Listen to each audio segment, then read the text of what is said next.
The star chart in the stone, uncovering the Mount Seraphim secret. The wind was a cruel partner, howling a warning as it clawed at Kai's frayed climbing rope. Below him, the cloud line stretched like an impossible, churning white ocean, and above, only the granite fang of Mount Seraphim pierced the sky. Kai wasn't a professional mountaineer. He was an amateur explorer obsessed with a single, tantalizing photograph found tucked inside his late grandfather's compass. A blurry snapshot of a tiny, perfect archway carved into the Seraphim's peak, an entrance to something lost. Everyone who saw the photo dismissed it as a trick of the light or a delusion from an old man's fevered imagination. Kai, however, saw the truth shining through the grime. He reached the summit ridge just as the sun broke through the clouds, bathing the world in a brutal, blinding orange. The cold was a sharp, physical pain.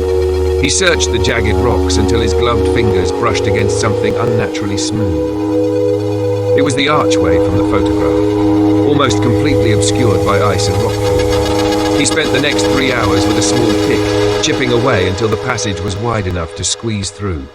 Taking one last breath of the thin mountain air, he slipped into the dark.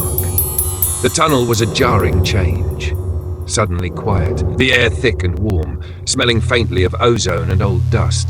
His headlamp beam revealed walls of carved, impossibly smooth black stone. The tunnel descended steeply for what felt like miles, and then he stumbled out onto a vast circular observation deck. Below him stretched a sight that stole his breath, a hidden geothermal garden, a massive cavern warmed by vents, filled with phosphorescent blue fungi and strange, broad-leafed plants that thrived in the constant twilight. In the center stood a structure of crystal and gold, shimmering with an inner light.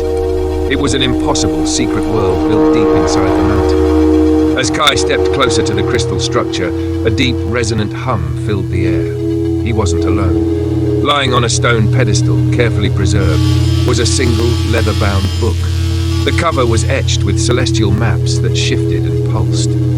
He carefully opened it. It wasn't a history or a journal, but a detailed star chart unlike any known to science, charting courses far beyond the solar system. The builders of this sanctuary hadn't hidden from the world. They had simply been preparing to leave it entirely. Kai realized the profound significance of his discovery. This was not a treasure of gold, but a treasure of knowledge, proof of a forgotten civilization's ultimate journey. He took a single high-resolution photo of the opening page of the star chart, a silent promise to his grandfather and to the ancient architects. He knew the discovery was too big, too world-changing to keep hidden forever, but he also knew that for now, this place deserved its silence. He resealed the tunnel entrance as best he could, returned to the biting wind of the summit, and began his long, quiet descent, carrying a secret that was heavier and far more exciting than any mountain he had ever climbed.